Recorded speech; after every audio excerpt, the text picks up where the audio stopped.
ये अदलिया ने तो अपना काम कर दिया, पार्लिमान की बालादस्ती तस्लीम कर लिया। पार्लिमान का भी फर्ज है राना साहब कि वो अदलिया के जो फैसले हैं उनको माने, सियासतदान मर्जी के खिलाफ जो आए फैसले उनको खुलेआम तंज़ो तज़हीक का निशाना ना बनाए। तो क्या आपको लगता है कि ऐसा होगा, ये सिलसिला रुक जाएगा, या फिर ऐसा होना मुश्किल है या फिर नामुमकिन है? I personally think we are starting a new era और थोड़ा सा पॉजिटिविटी की तरफ अगर देखा जाए तो आई वुड से कि things will move in a positive way in the days to come. और इसको अगर दूसरे तरीके में, जब instead of like criticizing all these things, we should look it in a positive way. और मेरे ख्याल में आइंदा पार्लियामेंट हो, जुडिशरी हो, दोनों एक दूसरे का एहतराम भी करेंगे और जहाँ पे प्रॉब्लम्स अगर खड़ी हो गई दोबारा तो फिर मतलब कि उसमें ये एक दूसरे को ब्लेम नहीं कर सकेंगे और फिर मासेस जो है, अवाम जो है, वो मेरे ख्याल में वो एक डिसीजन लेंगे and they will start Poynting fingers on whosoever is doing wrong, चाहे वो पार्लियामेंट हो चाहे वो जुडिशरी हो। सो आई पर्सनली थिंक कि वो नौबत नहीं आएगी, लेकिन in a positive way we should take it and things are going to go for betterment in the days to come. जो कुछ मुबस्सिरीन को मौजूदा दौर में निगरां और मुंतखब का फ़र्क मिटता दिखाई दे रहा है, तो क्या ये तासुर दुरुस्त है और फिर इसके क्या असरात होंगे? देखिए, एक चीज़ मैं यहाँ पे ऐड करना चाहूँगा before I go to your question जी।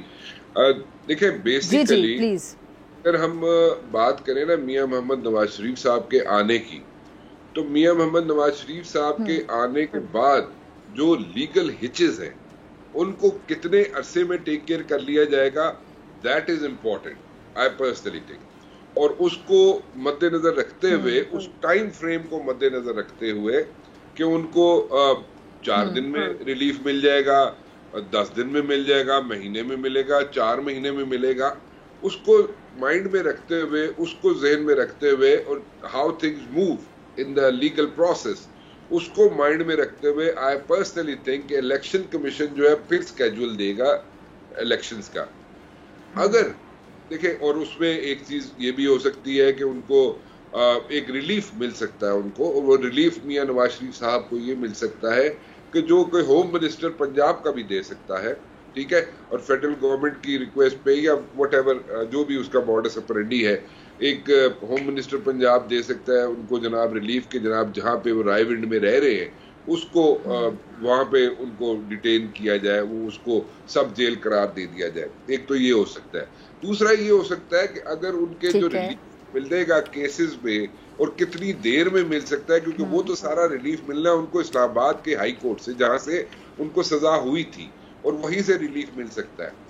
वो रिलीफ कितने अरसे में मिलेगा उसको जहन में रखते हुए फिर मेरे ख्याल में इलेक्शन कमीशन जो है इलेक्शन स्केड्यूल जो है वो अनाउंस करेगा। अब अगर ऐसा नहीं होता, अगर उसमें ये जो लीगल हिचेस हैं जो मियां नवाज शरीफ साहब को फेस करनी पड़ेंगी, वो लीगल हिचेस अगर वो स्ट्रेच हो जाता है टाइम स्पैन, या वो ज्यादा हो जाता है टाइम स्पैन, तो फिर मेरे ख्याल में एक इशू ये बन सकता है कि मियां नवाज शरीफ साहब शायद इलेक्शन ना लड़ सके, ठीक है, और फिर इंतखाबात जो आने वाले हैं उसका स्केड्यूल अनाउंस हो जाए, इंतखाबात हो जाए, लेकिन फॉर द टाइम बीइंग एक स्टॉप गैप अरेंजमेंट के तौर पे, चाहे मियां शहबाज शरीफ साहब आते हैं प्राइम मिनिस्टर, या कोई PMLN से कोई और बंदा आ जाता है प्राइम मिनिस्टर, या हूसोएवर इज देयर, वो मेरे ख्याल में एक स्टॉप गैप अरेंजमेंट हो सकती है।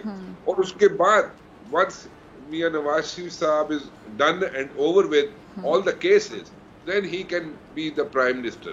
So ये एक ऐसा प्रोसेस मुझे शेप अप होते हुए नजर आता है, ठीक है जी।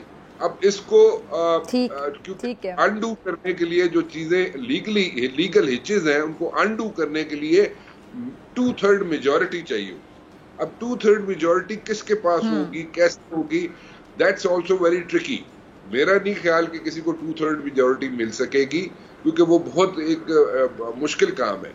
और ठीक है, तो अगर पार्लियामेंट इन प्लेस आती है, वो अनडू कर देती है कुछ चीज़ों को लीगली और कुछ अमेंडमेंट्स कर देती है, तो फिर तो बात समझ आती है। लेकिन ये सिनेरियो इस तरह मुझे paint in the days to come नजर आता है।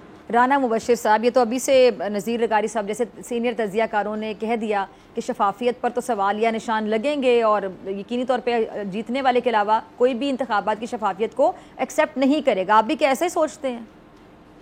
देखिए जी, सिंपल सी बात है, लगारी साहब इज एब्सोल्युटली राइट।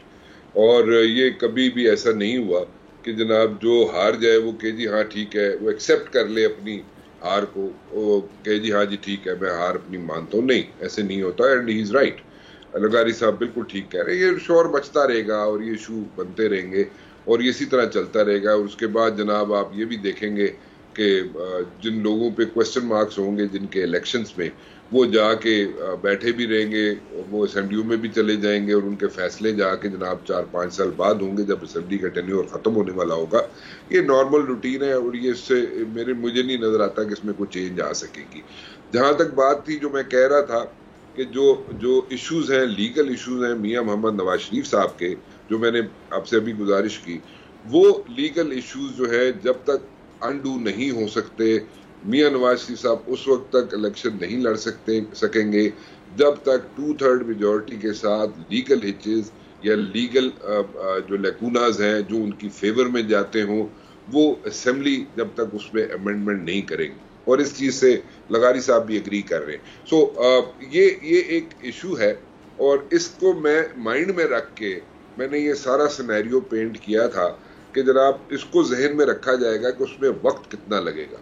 उस इशू को सॉर्ट आउट करने में जो मियां नवाज साहब के फेवर में जाएगा, उसको सॉर्ट आउट किया पहले जा सकता है इलेक्शन से पहले या नहीं किया जा सकता। अगर किया जा सकता है तो फिर अकॉर्डिंगली उसका इलेक्शन का शेड्यूल अनाउंस होगा, और अगर नहीं किया जा सकता तो फिर डाउटफुल सिचुएशन होगी मियां साहब की इलेक्शन लड़ने के लिए। इलेक्शन लड़ना उनके लिए मुश्किल होगा और ये पहला जो वजीर आजम होगा वो कोई दूसरा हो सकता है, शहबाज शरीफ साहब हो सकते हैं जैसे मैंने पहले आपसे कहा, या कोई और मुस्लिम लीग नून से कोई हो सकता है। और उसके बाद जाके मियां नवाज शरीफ साहब अगर उनके पास वो मैनेज कर सके असेंबली को और कुछ लॉज में चेंज ला सके आइन में, तो फिर जाके उनकी बारी आ सके।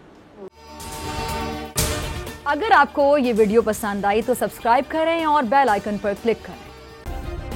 सब्सक्राइब करें और बेल दबाएं ताकि कोई खबर रह न जाए।